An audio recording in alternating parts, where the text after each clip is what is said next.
When I was a kid, the only comic run I really tried to follow was the original Ultimate Spider-Man by Brian Michael Bendis. It is the quintessential Spider-Man story to me, all contained in a somehow 1 year long adventure of highs and intense lows. And years later, Ultimate Spider-Man is back, and so is my love for comics. The reintroduction of the Ultimate Universe and the Absolute Universe for DC has reignited my love for the entire medium, and Ultimate Spider-Man stands at the center of it. And now it's second, because Absolute Wonder Woman came out, and that's like the best thing ever.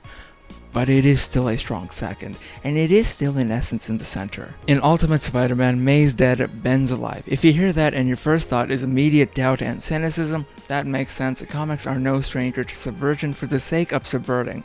The worst kind of subversion, probably. But this is not that kind of case. Ultimate Ben, from his very first page, is very clearly not that case. A lot of that has to do with the dynamic that he's been put into for the series. Jonah Jameson. The two of them together enrich the world so wonderfully. They split off from the Daily Bugle because of Fisk-based corruptions, and it is so fun.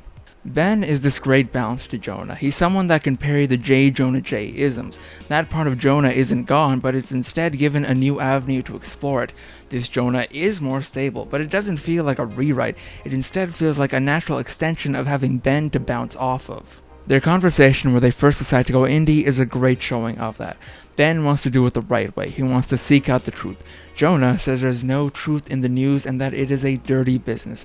That, in this universe, there's only one thing I know for sure. That there's no truth in the news and no news in the truth. Like I said, it's a dirty business, so how about this? We promise not to lie. That's the balance I'm talking about. In that quote, you can see the through line to the OG Jonah Jameson. There's no news in the truth, and we promise not to lie. You can see how those philosophies unchecked spiral into the reporting of Spider-Man. It's sensationalist, but it is his honest feelings, and they are here being kept in check, presumably, by Ben Parker. Maybe. He might be insane. That could be a reveal. It's probably not gonna be, but we haven't seen him at home, and he seems kinda lonely if I'm being honest. The loneliness is good character writing though. And it's like that with everyone. It could have been so easy to not explore Ben as a character, to just have him stand around dropping inspirational platitudes on everyone. And he kinda does do that. It's Ben, he's gonna do that time to time, but he is so much more than that. Peter is in his 30s. He does not need to hear that with great power comes great responsibility. From the moment he puts on the mask, we understand that he also understands that. Also, Harry is the one that says it, and he does not say it in a very responsible context.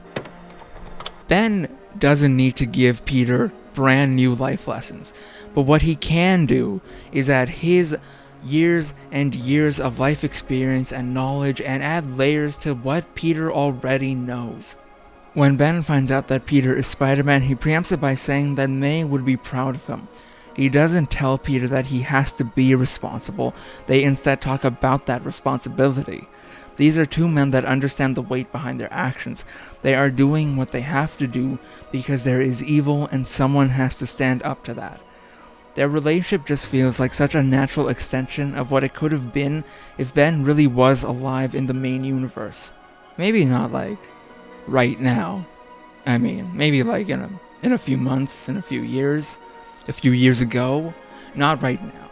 Right now, I don't know what Ben would say, but I don't think he'd approve. I don't think anyone should approve. I don't think he'd approve. In conclusion, what makes Ultimate Ben a good subversion? The fact that he's written like an actual character. Who would have thunk it? This is honest to God Ben. He's an investigative journalist. He's best friend to Jonah Jameson, Peter's uncle, deeply supportive, an honest to God good person, a stone cold badass, going up against Wilson Fisk. It's Ultimate Ben. That is who he is. And he's lovable. You know, I only just thought of it, but it is very cool that Peter and Ben are working towards the same goal. Peter and Jonah are working towards the same goal, actively. That's a very cool story beat.